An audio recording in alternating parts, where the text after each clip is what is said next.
Hey, good morning, you guys. Coming with Whiteboard Wednesday today. So today we have got 4-time 100 double unders, 50 goblet squats, 100 double unders, 50 calorie row bike, 100 double unders, 50 back extension supermans, 100 double unders, and 50 kettlebell deadlifts. So all the jump rope today.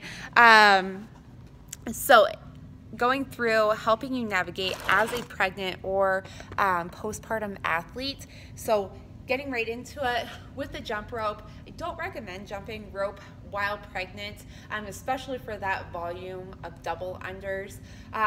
Early pregnancy, you may feel pretty good and comfortable, and that's okay, but some things to be aware of. If you have any pain or heaviness, any leaking, just in generally don't feel good, now is not that time to keep pushing through.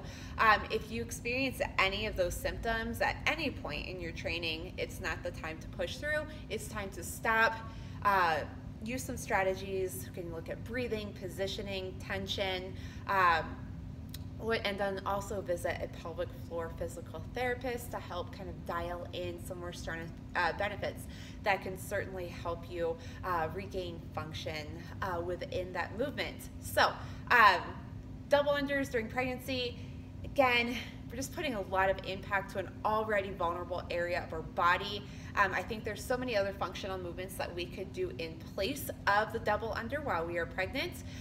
So talking pregnancy specific first, okay, go ahead, each round we are gonna do a farmer's carry here for about 90 seconds, okay? So it's taken most people anywhere from 1 minute to 2 minutes to go ahead and complete that amount of jump rope work. So we're gonna go for about 90 seconds, call it good somewhere in the middle. I've chosen today to offset my kettlebell weight, so I've got a lighter one in one hand, a little bit heavier in the other, okay? So as I'm walking, looking at creating my ribs over hips, and I'm thinking about pressing away from that, pressing that ground away each time I walk, okay?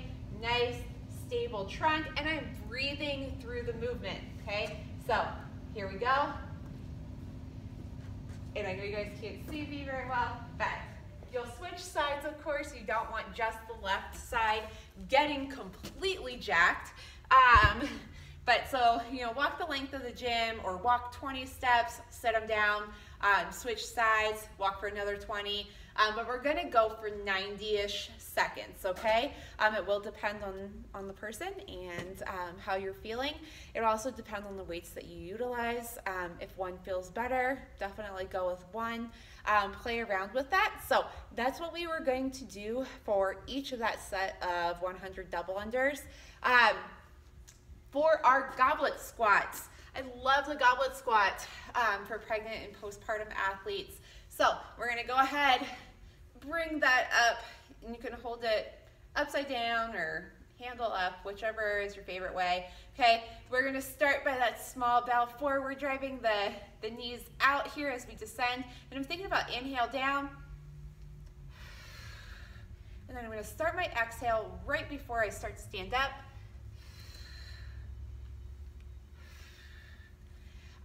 To have a little bit of extra support within that movement, we can go to a box squat here. So going to a box, okay? Again, just sitting back.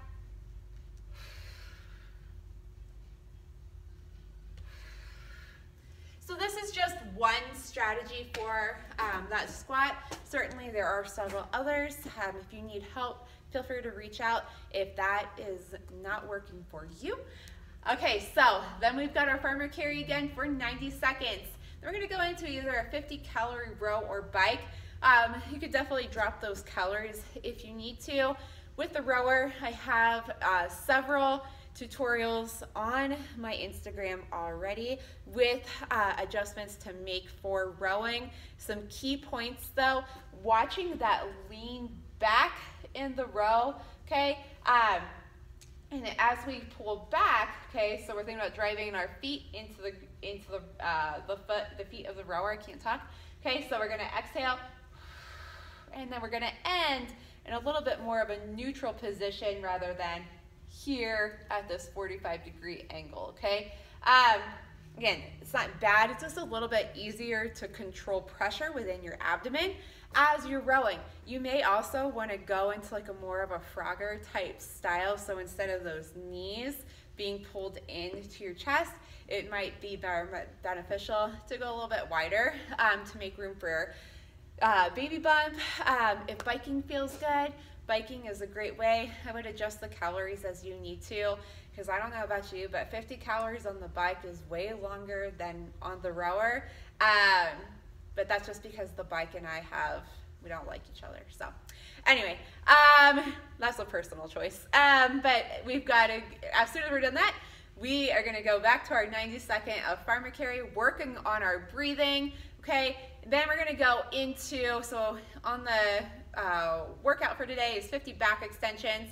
Instead of back extensions, we're gonna go into a seated row, or standing row would be fine, okay? So you're gonna loop that around, a little close here with the back, but set that back, okay? Get the right amount of tension that you need for the movement, and I'm thinking about squeezing those shoulder blades together, keeping my ribs stacked over my hips.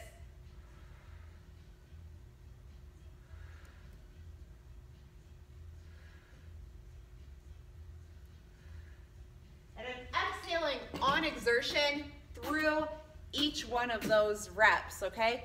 So I'm looking at about 50 reps there. You can adjust the reps as you need to. Just because it's 50 doesn't mean you need to do 50 right now. You need to meet yourself where you are, okay? But if they feel good and you feel strong doing that, absolutely have fun just with everybody else. Then we're gonna go back and do another 90-second farmer carry. And then we're gonna finish off by 50 kettlebell deadlifts, okay? So here, you can adjust the range of motion. You could stack this on some plates, bring the ground up to you as you need to, but I'm gonna set myself up. I'm gonna make sure, keeping my, back nice and neutral here, okay? So I'm gonna think about hinging back at the hip, driving my feet through the floor, okay? Exhale up, inhale down.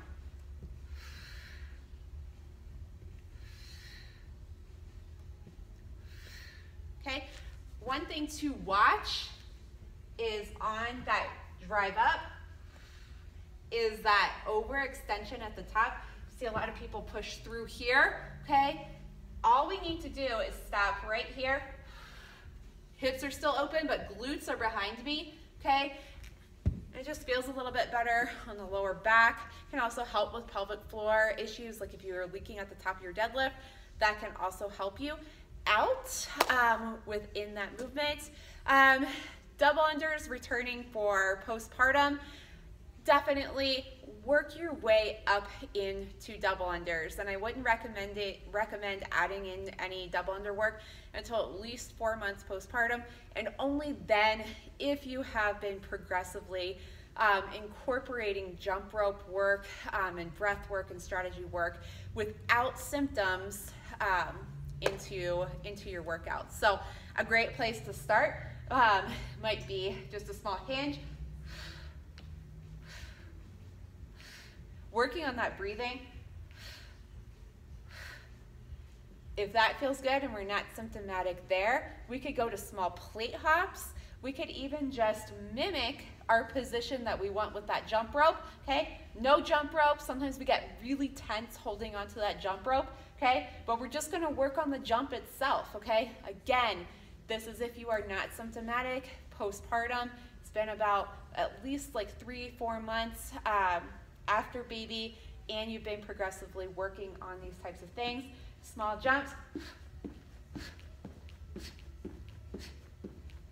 You can see here, I'm keeping my ribs stacked up over my hips here, and I'm breathing, short, quick exhales. Okay, we're working on not squeezing everything super tight within that jump. So give that a try. If that is something that you are working on, let me know how it goes. And I hope you guys enjoyed Whiteboard Wednesday. I will see y'all real soon.